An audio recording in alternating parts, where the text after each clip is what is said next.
What's going on, everybody? Welcome back. Welcome back to another late night in the BrewLab. I'm actually flying to Italy tomorrow, so this is going to be the last time you see me with this background. And, but the schedule remains the same. Cape Town, South Africa is on the exact same time zone as Italy. And so there will be no change in the schedule. Not that I've had a very strict one. I try to slot in recording and uploading when I can around my family duties and things like that. But, more or less, my upload schedule will remain unchanged because I'm on the exact same time zone. I'm just going into the southern hemisphere. I'm chasing the summer. It's just starting to get a little bit chilly here in Italy, and then off I go. It's just starting to come into summer in Cape Town, and it's going to be gorgeous, and I can't wait. But anyway, welcome back. Welcome back to another late night in the BrewLab. And tonight in the BrewLab, I just wanted to quickly read this first little bit of this article from Paulo Vitor Damarosa. I did mention it in my Drowned Professor video from a few days back. These are the decks, or four of the decks that he almost played at World Champs. And it was really interesting to me because at first glance, these decks just really, honestly, they just don't look that good. And I think what's really damaging my initial opinion of the decks is the fact that they are best of three, and I am such a best of one gamer. And so, when you factor in sideboard strategies and also probably the micro meta of the worlds where they knew that they would be probably playing against Izzet a lot, then some of the sideboard choices and the way the deck runs kind of makes sense. But okay, without further ado, let me just quickly run through it. Just the first little bit here about vampires, and you'll see why. So, it turned out that even though there aren't many vampire synergy cards, a lot of the good Rakdos creatures happen to be vampires, and when you aren't paying a ton for your synergy, then it just becomes a welcome bonus. So here's a deck we ended up with, and the deck that they put together has 4 Immerstrom Predators, which is a vampire, 4 Vampire Socialites, 2 Tainted Adversaries, which isn't a vampire. My thinking behind this is that they wanted some Decayed Zombies to sacrifice to the Immerstrom, because my problem running Immerstrom in a vampire deck is that I don't really want to be sacrificing the vampires I have on the field, because they're all pretty good, except for maybe the Falkenrath Pit Fighter, but then, it's just a bit weird. The whole point of Immerstrom is that you can make him indestructible by sacrificing one of your creatures and tapping it so that it can, withstand removal and sweepers and all that sort of stuff. But I don't know. I've been more and more basically, before I get further in this article, I've been spending the last good 5 hours straight just playing vampire decks over and over, different ones, changing numbers, putting different things in, going, because I wanted tonight's video to be a vampire video, because Crimson Vow is really starting to get close, and I want to have a really good shell ready for when we get the inevitable epic vampire Planeswalker and the rest of the good vampire synergy cards that will be coming with Crimson Vow. So more and more in the decks that I've been trying, I've just been not putting this guy in. I don't like it. It doesn't make sense in the deck. It is a vampire. I get it. But yeah, you can't there's not much that I would sacrifice to it to make it indestructible, because I want to be keeping most of the vampires that I have in my deck, without, none of them have die triggers or anything like that, so they don't make very good, sacrificial fodder. So that is why I think they're running 2 copies of Tainted Adversary in here, so that they can play it at some point later in the game and make a bunch of zombies, and then they can sacrifice the zombies to the Predator to make it indestructible. Beg your pardon.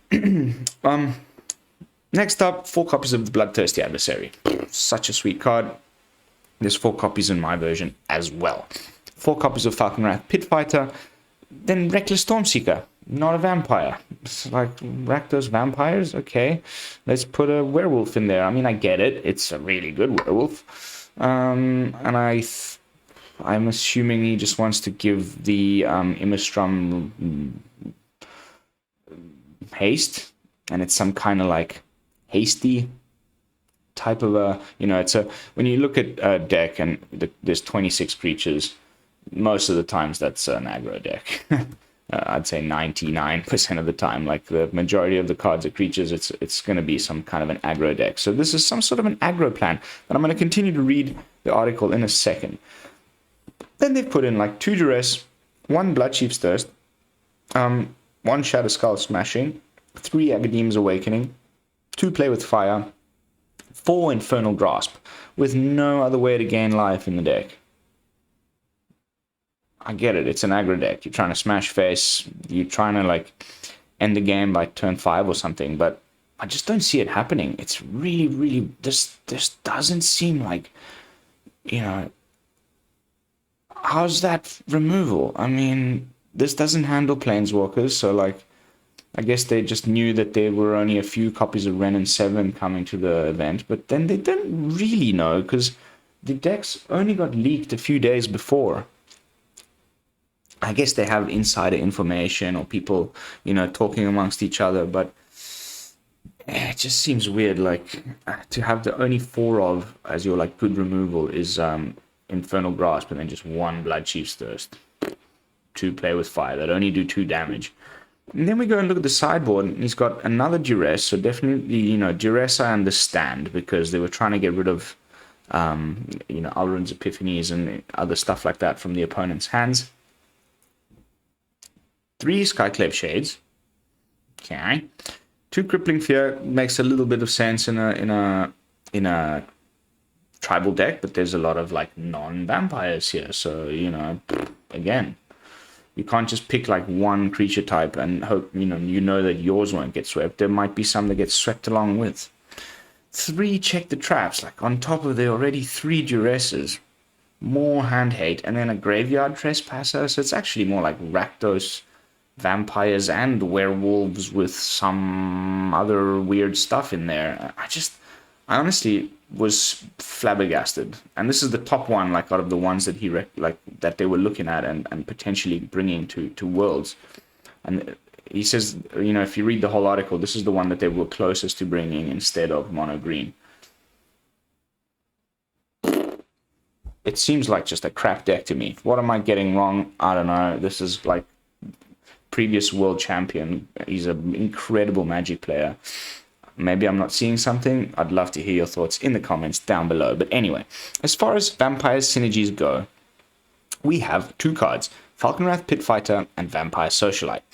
Falkenrath Pit Fighter is just minor synergy, so you're really mostly using Vampire Socialite.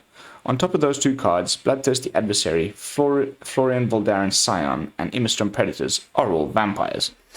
Florian, Voldaren, Scion in particular, is a card that I underestimated. Its ability is actually incredibly strong, especially when you compare it with cheap removal or cheap disruption. It's not rare to cast Florian on turn 4, attack them for a bunch, and have 5 chances to hit a Duress, for example, or the land to cast it. There are several things I like about this deck.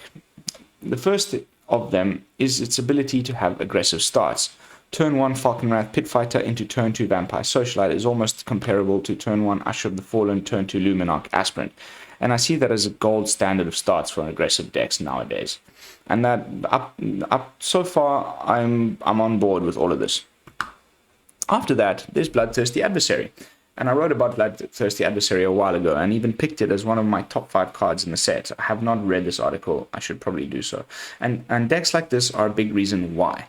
In this deck, you can make use of the Adversary as a 2/2 haste creature in your aggressive starts, or you can use it to flashback either a removal spell or a disruption spell. In game 1, there isn't that much disruption, but in game 2 and 3, the Adversary becomes the best card in your deck in almost every matchup, because you're always going to be able to get something devastating back. You can grind the creature decks with a lot of removal, and you can stifle the control decks with all your disruption. A lot of removal? 2 Bloodchief's Thirst, 2 Play with Fire, 4 Infernal Grasps? I guess, and then, if you're siding in more, what are you taking out? Anyway. Where was I? Then there are the creature lands and the modal DFCs. Almost every deck in Standard gets utility from its lands right now, so this is nothing new. But Agadeem's Awakening is very powerful in this deck, much more so than in other builds it has been played in. There are several haste creatures in the deck, Reckless Stormseeker and Bloodthirsty Adversary, so you can kill your opponent out of nowhere with it. And Vampire Socialite means it's not hard to get a lot of stats for 6 or 7 mana. In testing, this deck actually performed reasonably versus the Izzet decks, but it did not do well against Mono Green, which is why we dismissed it. We had a plan of grinding them out with adversaries and tons of removal, and there is indeed a lot of very good removal, but cards like Big Seeker's Chariot and Ranger's Class make that plan hard to accomplish, and that is, true, because we don't have any way of getting rid of artifacts in black. There is some ways in red, but you'd have to specifically play those cards, and they didn't put them in here at all. There's no artifact removal. So again, just really interesting. Anyway, basically he wraps up the article. This is the last little bit that I wanted to read here before I dive into my own deck tech. Is with the release of Innistrad Crimson Vow, this deck will almost certainly improve, as we're bound to get more vampires, more vampire synergies, and just better Rakdos cards in general. I wouldn't venture a guess as to what the deck is actually going to look like, but what this build is really looking for is another aggressive creature, preferably another good 1-drop vampire. Agreed. Okay, so keeping that in mind, what I've just read to you and the few things that I had to say about the cards and stuff, basically all I did was I didn't obviously copy it at all. Mine's completely different, but I used this like a lot of the things that he said there, especially with regards to Bloodthirsty Adversary and Falkenrath and Voldaren. And I decided to give Voldaren another chance, because my first impressions of Voldaren was that every time I was attacking, I didn't have the mana to cast the thing that I would exile, and it would just end up exiled, and I would be unable to cast it, and I would be losing a valuable card. And there isn't a way to, declare 0 or decline or not do the thing. You have to pick one. And there was a few games. If you guys want to go and look back at the video that I did called Fantastic Vamps, where it was my first attempt at Rakdos Vampires.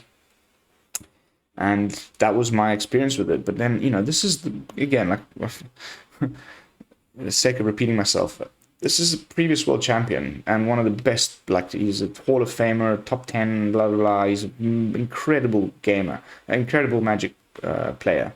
And so I was like, okay, I'm going to give this card another try. And so, without further ado, this is what I came up with. Let me just close that up. Boom.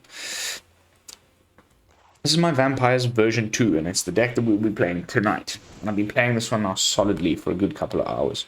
And as you can see, there's a clear lack of Immerstrom Predator. Oop, sorry, I was supposed to do this. Shatterskull Smashing. Boop. Boop. So there's 24 lands in total, including the MDFCs. 20 normal, but then we've got 3 Agadeems. I think I might just go 2 and 2. 2 Shatterskulls, 2 Agadeems.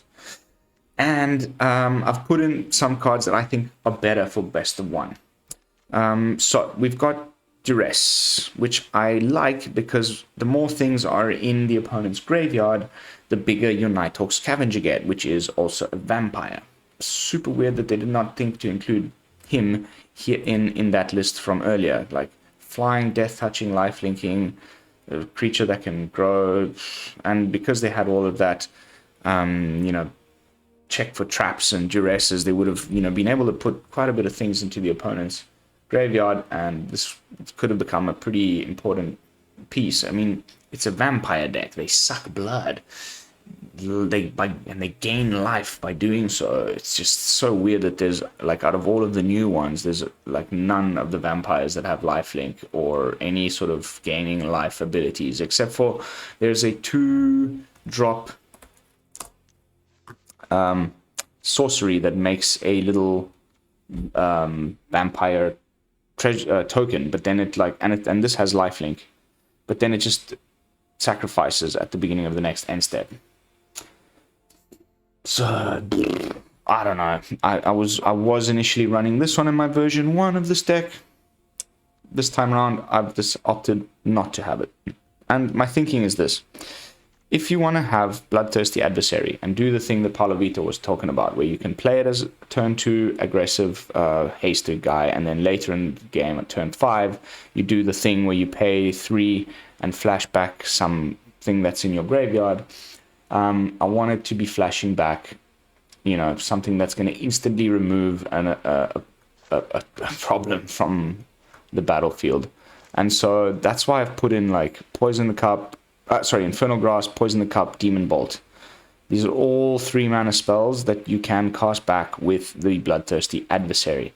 And I'm not having any problems losing the 2 life from Infernal Grasp because I've got life gain in the form of the Nighthawk Scavenger to make up for that loss. Then it is a tribal deck, so I'm running 3 copies of Crippling Fear just to handle the mono white guys. And you know, it doesn't really do much against mono green, but although you know, the 2-drop, the Werewolf Pack Leader, is a 3 toughness creature, and there's also the 3-drop the Briarbridge Tracker that makes the little clue token. It's also got 3 toughness. You know, it's better than nothing. You can also sometimes you know, just use your hard removal on those harder to remove targets and only use Crippling Fear against the smaller stuff, like all of the cat tokens that a Seeker's Chariot generates. So if you can't kill the chariot, at least make it so that he can't crew the thing.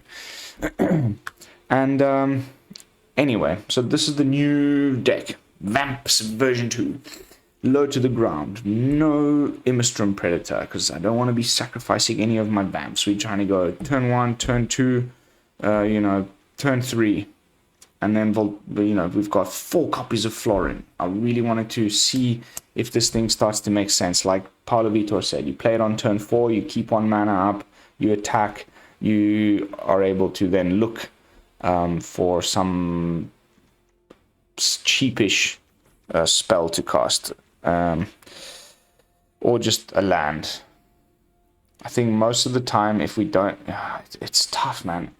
Anyway, I'm blabbing. This is the type of video where it's not my usual type of content. I just wanted to sort of talk about vampires. They're coming, and it's gonna be crazy. And I really like the tribe. I dig the whole flavor and everything about it. So my thinking was, let's start playing as many different vamp things as we can in preparation, so that we start to learn the ins and out of this way of playing the thing, because a lot of the things happen if your opponent lost life this turn. So we want to be casting a lot of our stuff in the second main phase. Like the way you play it is just feels so different from your typical aggro deck. You've got to sequence your you know, plays completely differently, and I like a challenge like that. So here we go. Let's jump into the unranked queue and see how the deck performs, and we'll continue to discuss along the way. It's by no means a final thing, even though I've been playing it for hours. I want to really keep at it until we arrive at something, and it's really just me talking to myself in my little room here. But this really helps me, because talking it, you know, making it come out loud in front of the camera, sort of I come at the problem in a different way than if I was just sitting there to myself thinking. This way, I don't know. It really helps me, and at the same time, I hope that it helps you. So here we go.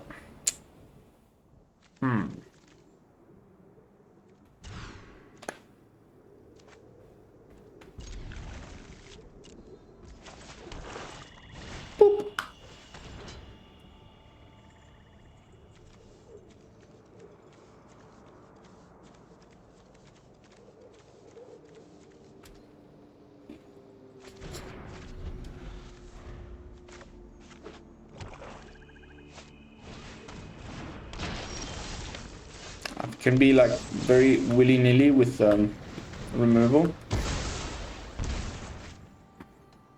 Because we're going to get it back later with the adversary. I hope we draw a black land. I'd rather play the adversary than a turn 2 Bloodthirsty.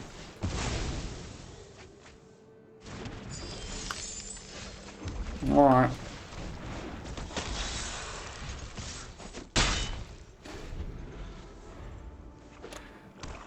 One thing I really agree with in the article is this lack of good 1-drops.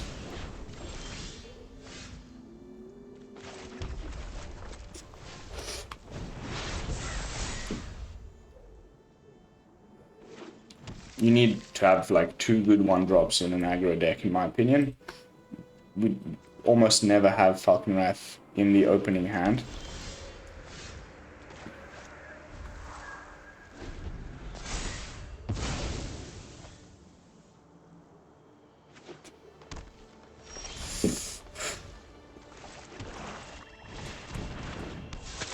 Mm-hmm. 5/3, because there's a sorcery, a zombie, an instant, and an enchantment. It's tasty, tasty.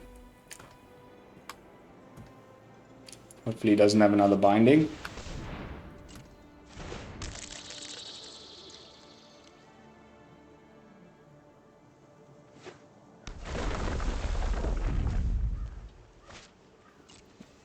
Crippling Fear is going to be our friend here.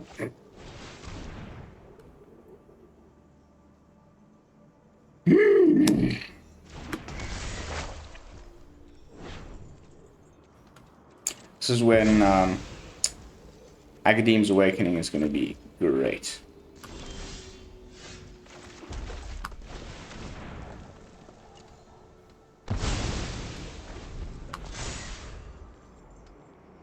I have a feeling he's going for something like with... it's just a feeling. Could be wrong, but it feels like he's going for a... what's his name? Finn the Fangbear. You know, make a bunch of... So lack of card draw. Big problem.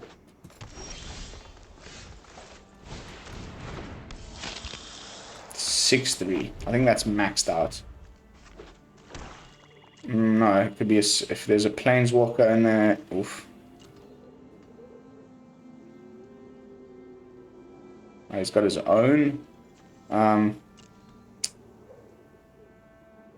Agadeem's. I'm fairly certain. Yep.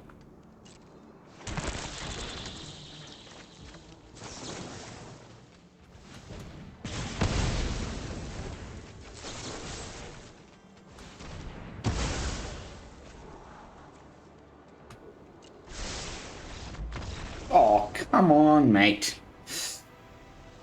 There was our Agadeem's. So if we'd been able to cast that, would have been 2.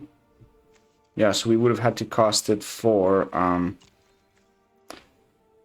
6, which we had. Then we would have been able to get back the adversary and another Nighthawk. It's really, really nice in the deck. I was initially running a copy or 2 of Voyage of what's it called? Haunting Voyage, the tribal reanimator with Foretell for 7. But in an aggro deck, you almost never get to that amount of mana. And so, yeah. What's our creature count here?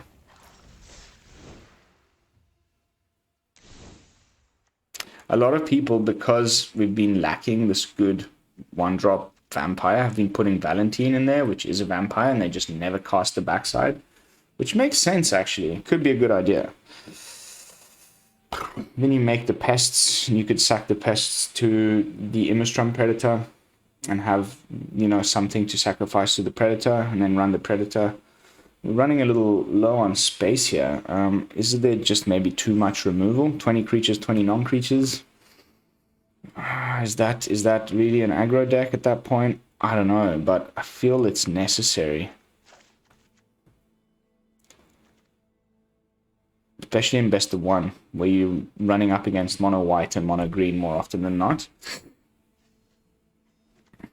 20 creatures is a lot though, and I'm just surprised at how little just in that game, and this keeps happening. And I don't know if it's because I'm just playing it in unranked, so maybe we'll just switch into ranked quickly, because the shuffler and the hand smoothing algorithm and all that stuff just feels really, really different when you're playing ranked and unranked.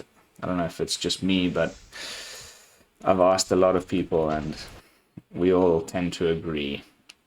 And, you know, everyone I've asked is people I know have been playing the game for, you know, since it came out, like myself. So,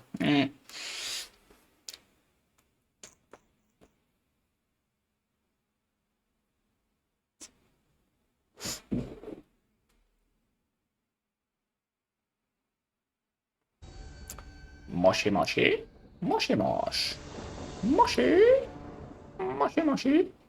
Okay, now we're talking. We've got the 1-2 combo that Palovito was just talking about, and we're on the play. Opponent is running scary Dimir-ish looking sleeves here with Imrith.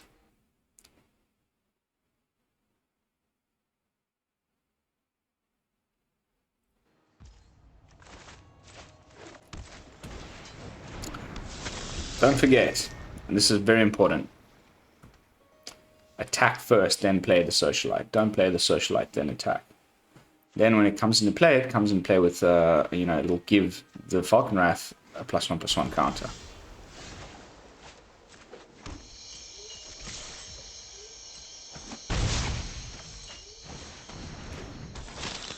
Boop. Now we're gonna hold up mana. Oh, you know, play Florian the following turn. We'll just hold up mana for our removal spell. See what he plays. Could be a Delver. Okay, no, it's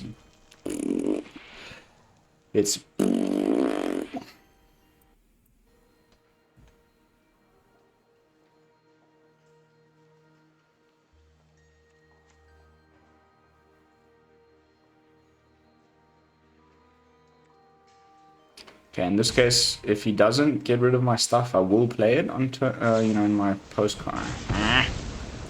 Yeah.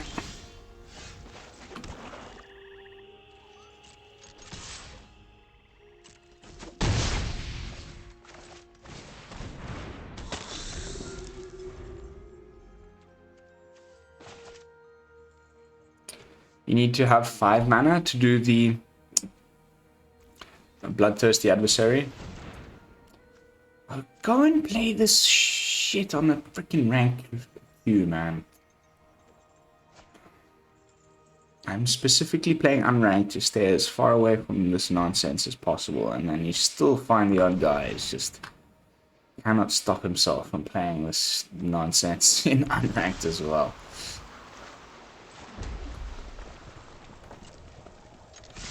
Let's see what we get from the Florian.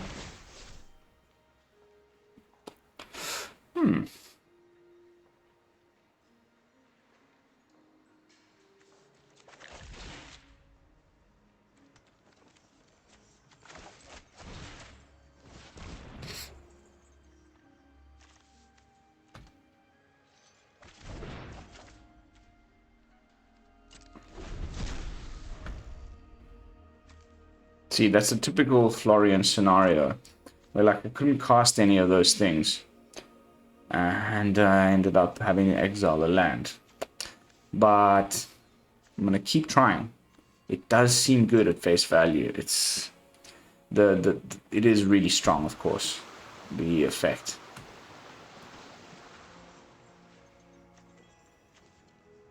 It just sucks that you cannot. It's not you may exile one of those cards. It's exile one of those cards, put the rest on the bottom of your library in a random order. Top decked, more removal. Yay! Are you gonna foretell something? Has he played a land this turn? No. Okay, so he goes for foretelling the sword coming. Ooh. That's nice.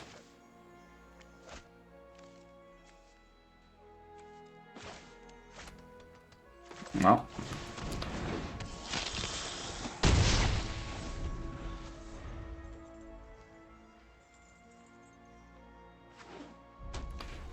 So it's 2 plus 3. He can do Shatterskull to the Nighthawk Scavenger, but then he'll tap out.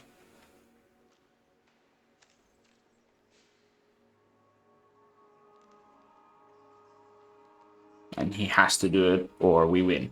Which is pretty nice, sort of angling these types of decks into a position like that.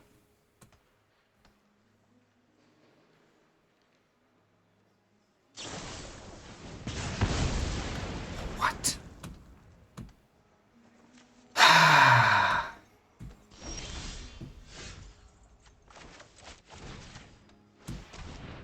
Come on. Use your sword coming. I know you want to. What happened to the glimpse into the cosmos or whatever? Peer into the abyss. Well, what's the card called? I'm pretty sure he had... Oh, okay, so he foretold the other one. Okay. Sure. Come on, give me one more land if we win. It's weird how we could see both the sword coming and the card that he's foretold, and then once he foretold the other one, this one went face down again. It's a little bit of a glitch.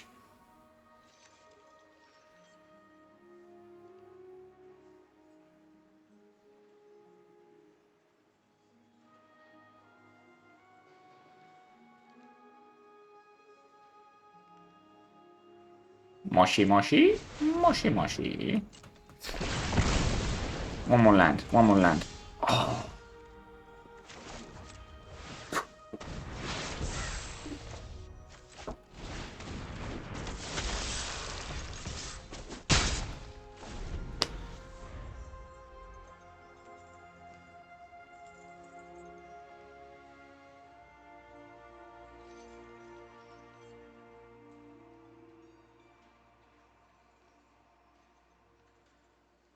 Opponent? Goldspan Dragon? What are you doing?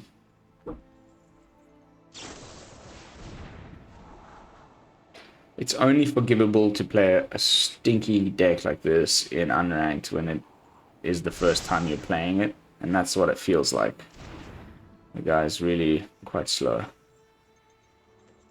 It's probably just like, okay, no. He's also just kind of doing what I'm doing.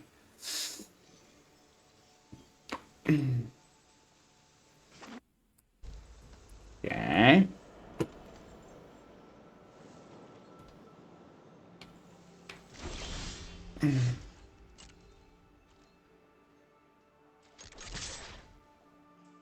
We've got 2 removal spells.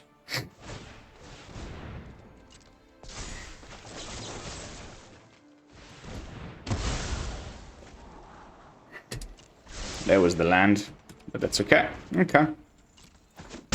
Beating is it. Feels good. Facing down all of that removal. We still managed to get through in the end. So, but we got the, you know, the 1, 2, 3 little curve out in hand, which doesn't happen often enough because of this lack of a good other 1-drop. The 2-drops are good, really good. So and you know, 8. So the full play set of 2 different 2-drops. Oh wait, let's try it on the ranked queue.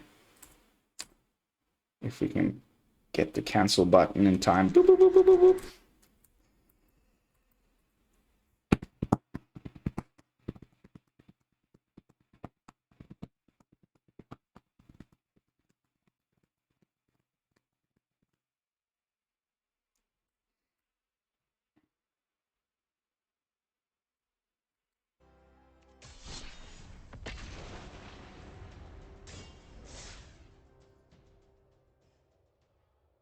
My feeling is a lot of the mechanics from Midnight Hunt are going to carry on into Crimson Vow, like flashback, you know, disturb, day and night. All of this stuff is going to continue into Crimson Vow, but it's just going to be more heavily vampire themed.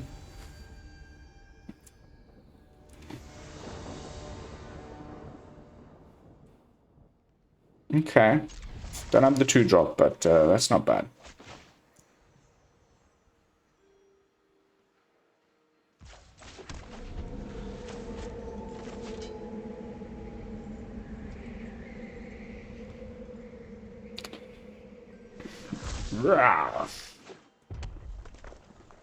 Oh god, not again, not again.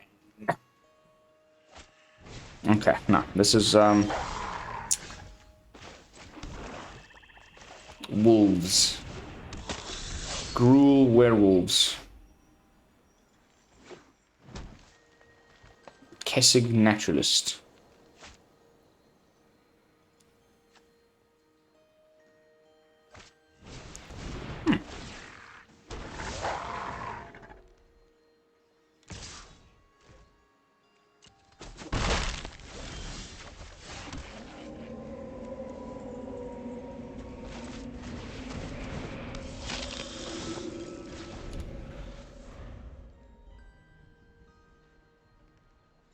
We need another land like next turn, or the ranger class is gonna make these things get too big. Okay, he's still skipping out on that. First strike is great because he trades it. It's annoying.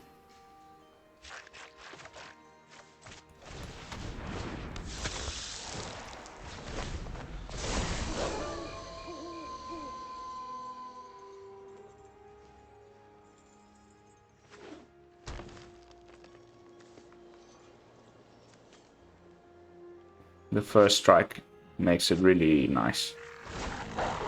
There's the naturalist.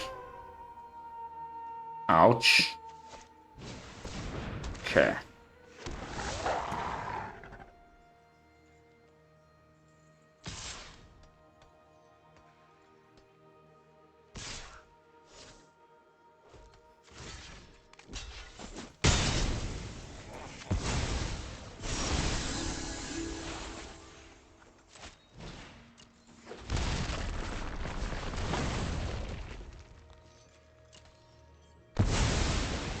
See, now I can't attack because I would have just had to exile a thing that I don't want to exile with Florian. It's really weird.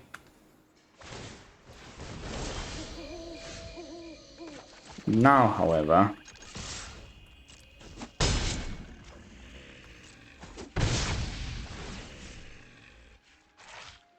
nice. Boop.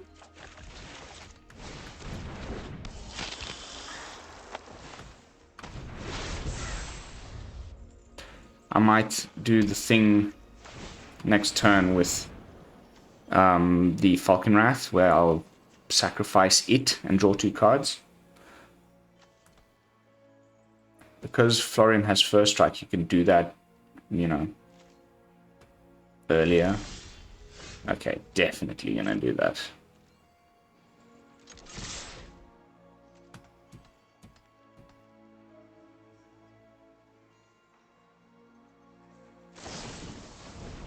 Sure.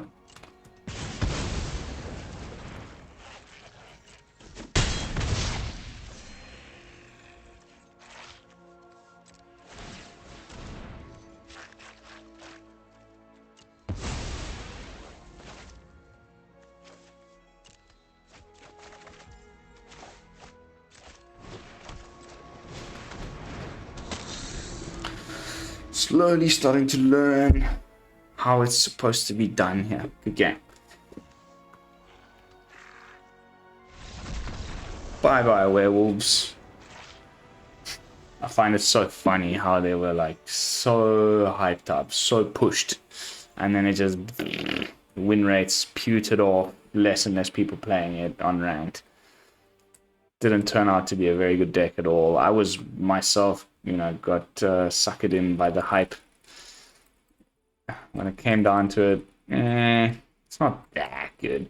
We'll have to see if there's any more good werewolves, because there will be werewolves. I mean, there were vampires in Midnight Hunt. There's going to be werewolves in Crimson Vow, for sure. Wow, that's like, I've gotten like 3 orbs today. Cruising through this mastery.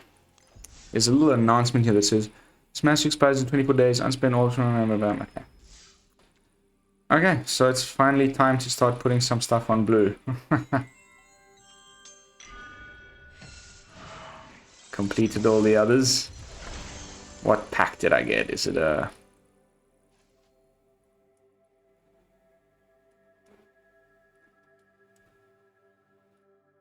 Hello? Ooh, Midnight Hunt. Nice. Please. Mythic Wildcard. Man, I haven't gotten a Mythic Wildcard in so long. Okay, let's play ranked. Oh... Give me a couple wins in ranked, baby. Let me play mono white. Kind of really want to play against mono white with this deck.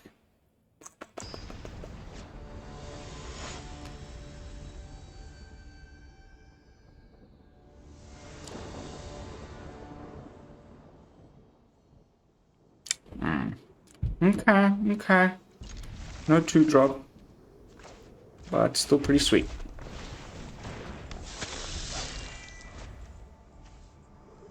Hello. Okay, mono green.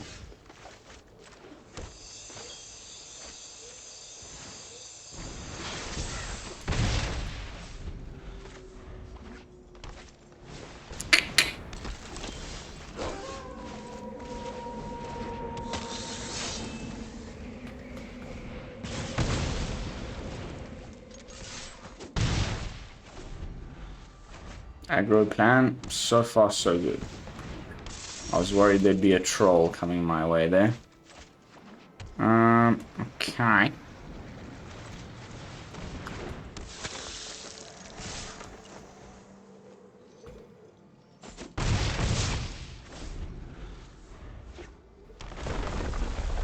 What's it gonna do? Seeker.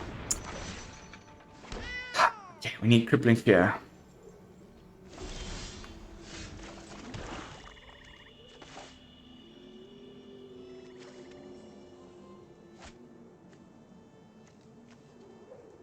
What could we get for 2 if we swing in? Look at the top X card. X is the total. No. So the opponent will definitely lose at least 2 life. I think it's probably better if we just foretell and get ready to kill his a Seeker. Okay. Nice. As soon as I'm in Cape Town and I'm settled into the new house, it's going to be time to do that mythic push. I haven't been working at it at all. I've just been trying to come up with new cool brews more than anything of late, rather than try and pushing rank. But I do want to get to mythic before the end of the month, so as soon as I'm settled into the new house, I should have fiber optic connection as well. Ooh, baby. Gonna have to just settle in. I wonder what deck I'll use. Probably, I don't know, mono white or something. Mono white aggro. It's probably the you know, if, as long as you're on the play, it should be okay. It's got about a 60% win rate.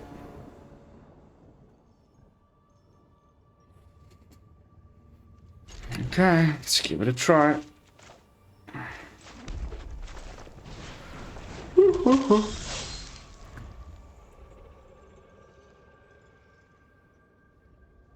Smashing's good.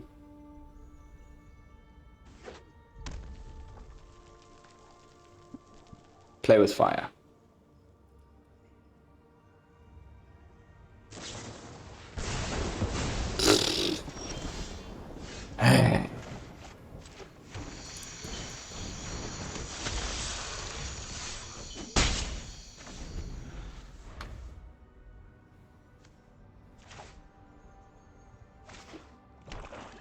It's another vampire deck. I got a feeling it's another vampire deck. I would just play, you know, the other one, not shock, but play with fire. It's so much better.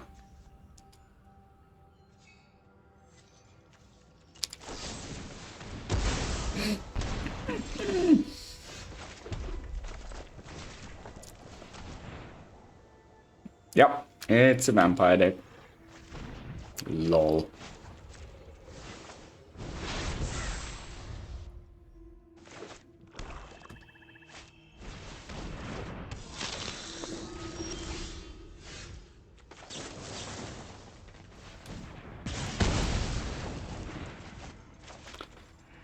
How many black sources did I leave in here? 6 swamps, 6 mountains.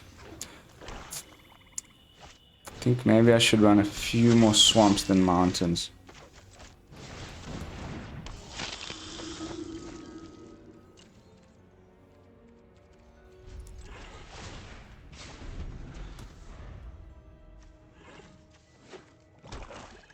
Crippling Fear won't do it.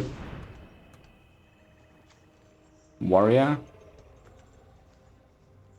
Can you choose warrior? You can. Cheeky, cheeky, cheeky. Come on with the red lands, mate.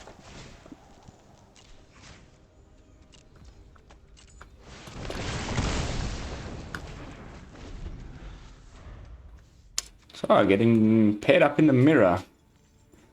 The matchmaker is 100% skewed. It's not rigged or anything, but I haven't played a single vampire deck in the last like 4 days.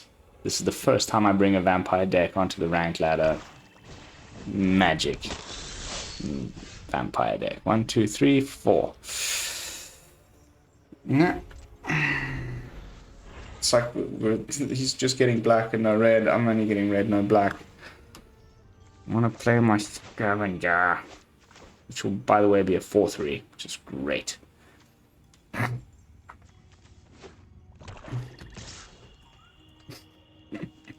It's ridiculous.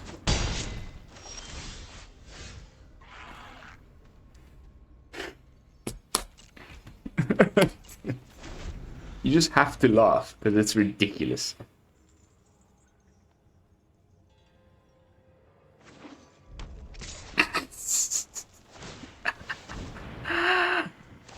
Oh god. You've got to be shitting me, mate.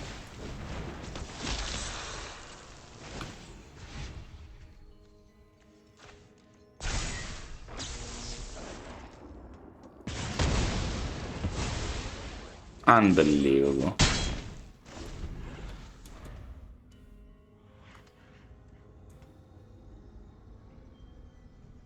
Duress. Duress. Okay.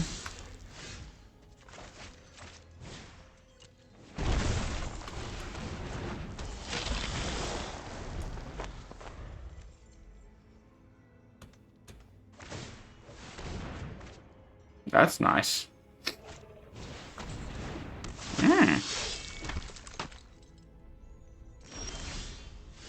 Oh, come on. This shit is so wonky. The shuffler is so broken. Like, I feel like it's just getting worse.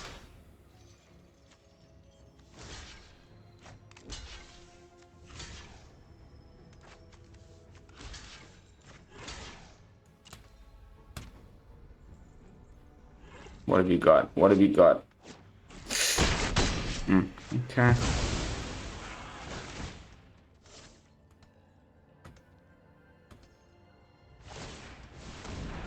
Ooh, I would have kept that if I were you. Well, you're not gonna like this.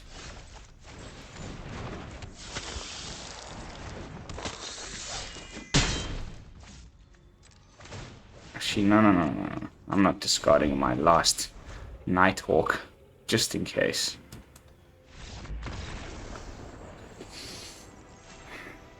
Opponent trying out his own little bit of a vampire brew there.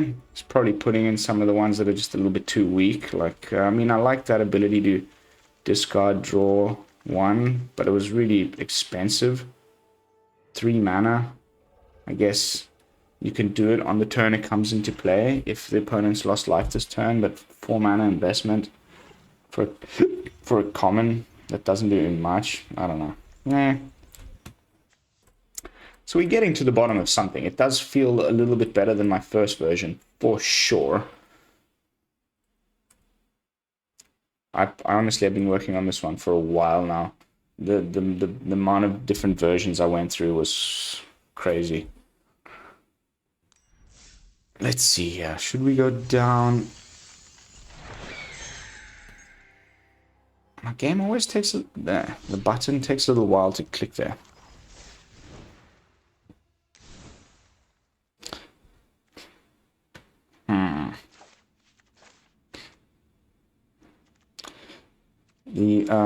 So it's, yeah, there's definitely a little bit more black stuff. So let's just do this. See if that helps us get out those scavengers a little sooner.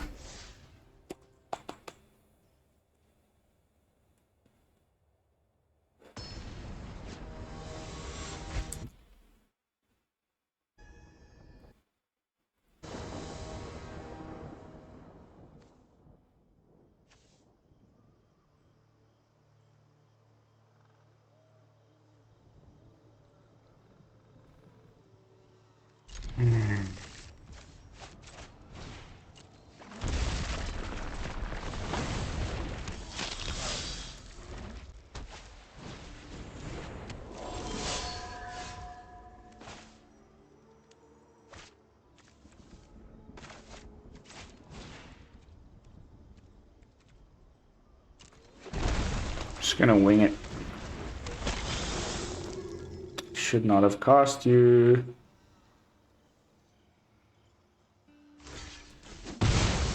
Cool. Okay, at least that. You're down to 14 though, due to double bolt lands. I knew it. Knew it. Oh my god. It's so annoying. Okay.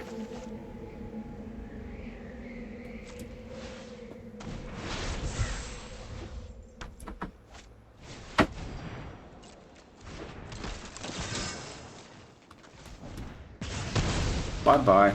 Off you go.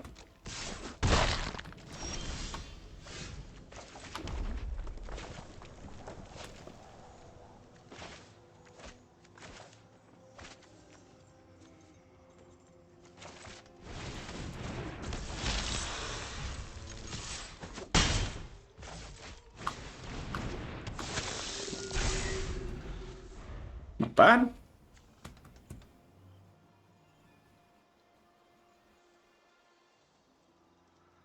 Oh wow, this guy got the trophy. He picked Utah. Nice, man. Is this the one from this year? I think so. This thing's worth like 200 bucks. It's not as cool as this one though, I don't think. Oh, boo-hoo.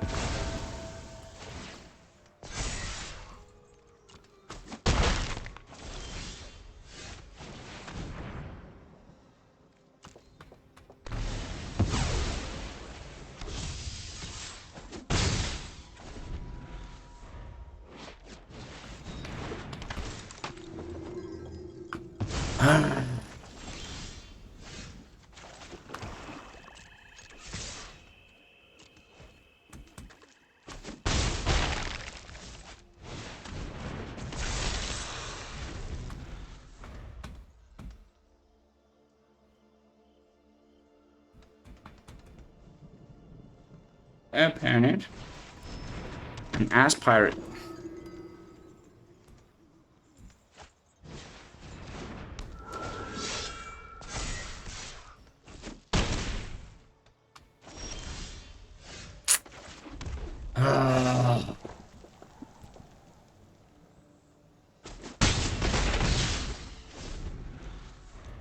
On to the next one. Mono white, huh? A little bit of a misplay there, but he was going to get me anyway. So yeah, I mean, if I had to, you know, design the card myself, if I had to have a wish list of what I would like to get from Crimson Vow to make this deck better, is like I said before, and like Paulo Vitor so eloquently put, A good 1-drop would be good that has more vampire synergy. And I think some card draw, like some kind of good card draw, and then a nice planeswalker, and then things would just mwah. And then who knows what like type of removal spell we'll get in black that we can flash back with the Bloodthirsty Adversary. We might get some better red removal that are like, you know, within the 3 mana limit so that we can flash it back with the Adversary.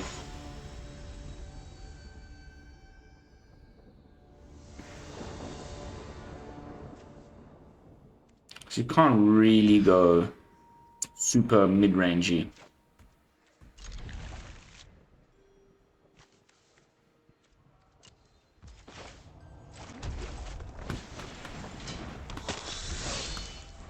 Murillo 21. Gassed. Duress. That sucks.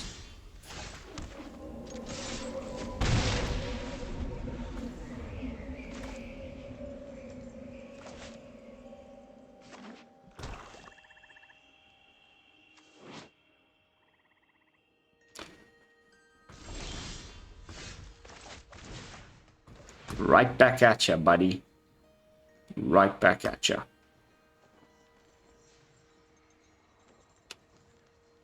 Ah.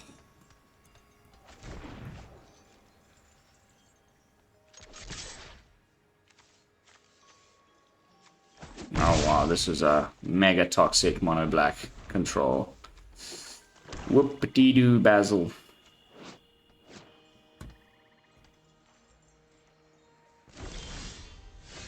Okay.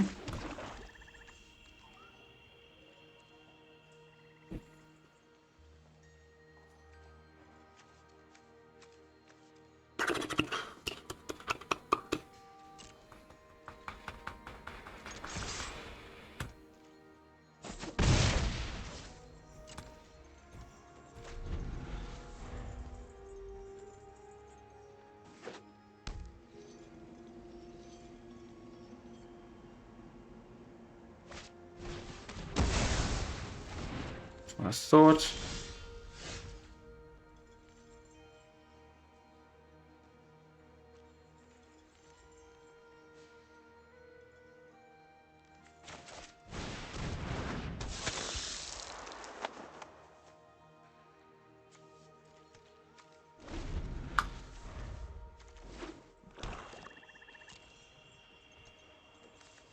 Nighthawk Massacre.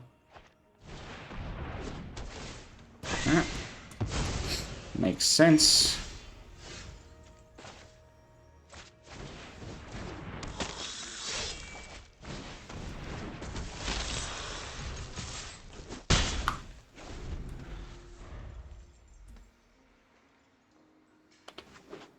Blood on the snow. No. Interesting.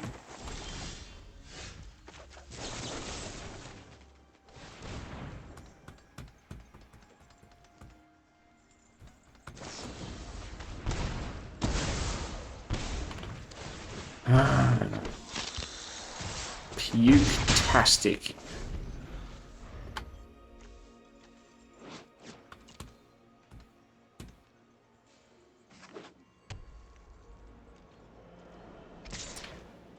If there is a god, I will get a Duress off the top of my library.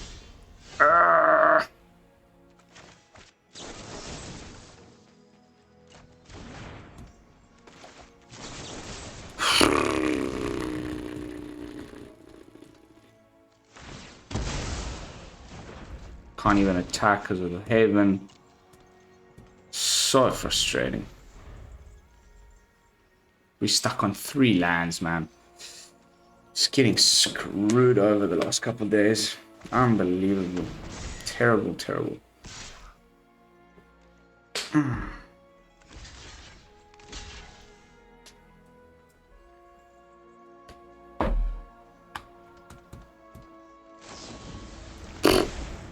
Does that even work with the land? Does. Cool. Trying to get him to use this thing. Bring back your freaking... God.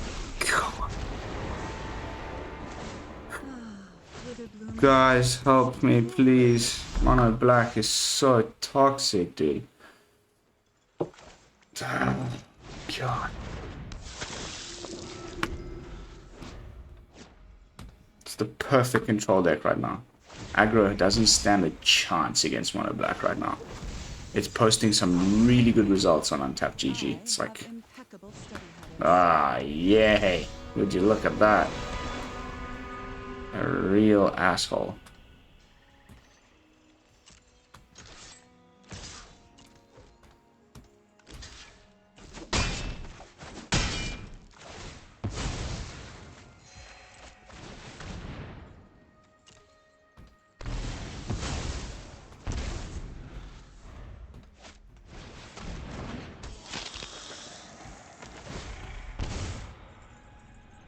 Yeah, this is a GG. Just the threat of this card was like a real problem in Standard 2022.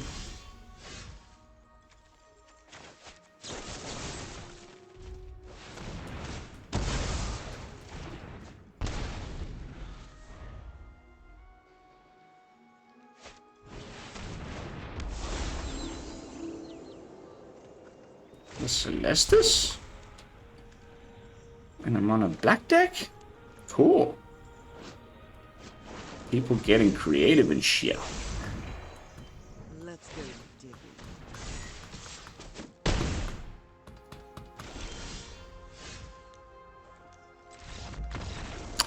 Alright, lads. That's going to be it for tonight.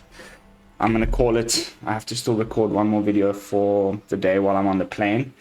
So, yeah. What do you think? Rakdos Vampires version 2. As we get closer to Crimson Vow, starting to get used to the play patterns. I think this mechanic where it's like only if the opponent lost life this turn, such and such happens, is going to be the way that they're going to play out in Crimson Vow as well as they have in Midnight Hunt. And it does require a different sort of sequencing of events in your turns, and it's taken me a while to get used to it, but a couple of nice convincing wins there. Definitely can still have some work done on it. What do you guys think? What should I have put in? What shouldn't I have run? Was it a mistake not to have Imistrum in here? If you do have Imistrum in here, who would you happily sacrifice? Should we just not go so fully tribal and do a Palavito or Dama de Rosa style thing where you've got some things that generate, sacrificial fodder, like the zombie adversary guy, that then you can make the indestructible to? I'd love to hear your thoughts. I'm still a bit stumped. I'm not quite there yet. It doesn't feel perfect yet. And, yeah. I'm going to just keep at it. But until then, thanks so much for watching. I hope you enjoyed this type of more sort of discussion video content. And I'll see you in the next one. Until then, this is Lone Fox from the BrewLab, signing out. Peace, y'all.